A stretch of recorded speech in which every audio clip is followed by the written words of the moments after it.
इस वीडियो में हम मुफ्ती सलमान अजहरी और बाबा बागेश्वर धाम के बारे में जानेंगे। तो चलिए सबसे पहले हम मुफ्ती सलमान अजहरी के बारे में जान लेते हैं। आपको बता दें कि मुफ्ती सलमान अजहरी की जन्म तिथि 21 दिसंबर 1985 है। 2024 तक उनकी उम्र 38 साल है। धनु उनकी राशि है। हुबली कर्नाटक वहाँ स्थान है जहाँ उनका जन्म हुआ था। वह इस्लाम का अनुयायी है। वह राष्ट्रीयता से भारतीय है। आपको बता दें पार्क साइट विक्रोली उनका घर है। उनका वजन 70 किलोग्राम है और लंबाई 5 फीट 7 इंच है।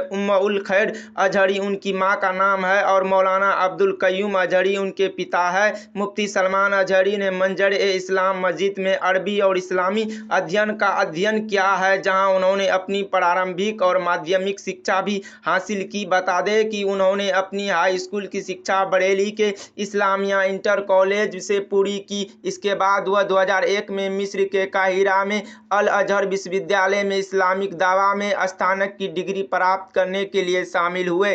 2024 में उन्होंने विशिष्टता के साथ स्नातक की उपाधि प्राप्त की और उनकी असाधारण मनोरंजक और शैक्षिक उपलब्धियों के सम्मान में उन्हें फ़ख्र अजहर पदक प्रदान किया गया। आपको बता दें कि मुफ्ती सलमान अजहरी के करियर के बारे में, तो चलिए आपको सबसे पहले उनकी करियर के बारे में बताते हैं। प्रसिद्ध इस्लामिक दार्शनिक मुफ्ती सलमान अजहरी ने अल अजहर में भाग लेने के बाद भारत में मंजर ए इस्लाम मदरसा में उपदेश दिया। उन्होंने विद्यार्थियों को कुरान, हदीस, फिक़ह, अकीदा और शारी सहित विभिन्न विषयों को पढ़ने के अलावा आम जनता के व्याख्यान और भाषण दिए। आपको बता दें उनकी यूट्यूब चैनल मुफ्ती सलमान अजहरी ऑफिशियल पर 4,50,000 सब्सक्राइबर है। जब इस्लाम के दुश्मनों का सामना करने और सुन्नी आस्था को कायम रखने की बात आती है तो अजहरी अपनी निडरता, आकर्षण और प्रवाह के लिए प्रसिद्ध है। व्यापक समर्थन के साथ उन्होंने हिंदू भिक्षु नरसिम्हा आनंद सरस्वती को खुद को आग लगाने की चुनौती दी। इसके अलावा अजहरी एक सामाजिक कार्यकर्ता और परोपकारी के रूप में दान पहल का प्रदान करते हैं। इसके अलावा वह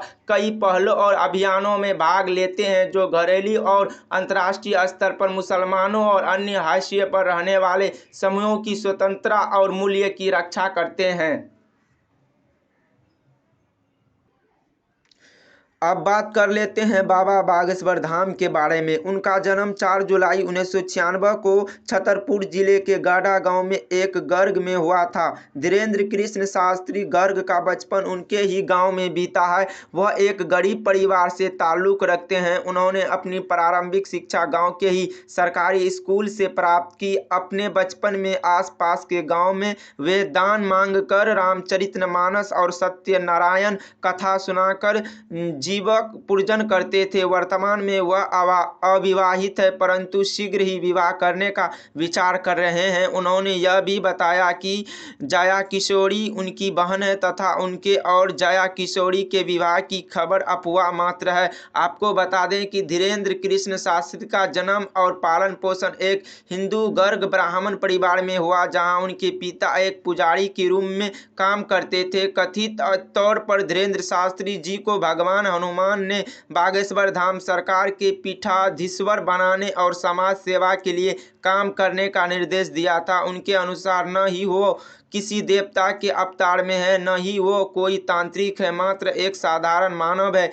जिनके पास हनुमान जी और सन्यासी बाबा के आशीर्वाद से सिद्धियां प्राप्त है। वे इन शक्तियों को जन कल्याण और मानव सहित काम में लेते हैं और उनकी मानसिक शारीरिक समस्याओं का निदान करते हैं। पंडित धीरेन्द्र जी शास्त्री के द्वारा बागेश्वर धाम की सेवा 3 पीढ़ियों से की जा रही है। आपको बता दें इसकी संपत्ति के बारे में, तो शास्त्री जी के अनुसार उनके पास निजी संपत्ति के रूप में एक मोटरसाइकिल है। उसके अलावा जितने भी दान दक्षिणा इत्यादि प्राप्त होता है वह सेवा में उपयोग होता है। उनके अनुसार उन्होंने 9 एकड़ जमीन खरीदी जिस पर वह कैंसर अस्पताल का निर्माण कर रहे हैं। धाम में आया दान, मंदिर विस्तार, जन कल्याण कार्य जैसे कन्याओं का विवाह, रोगों के निदान के लिए और अपूर्ण भंडार में लगाया जाता है।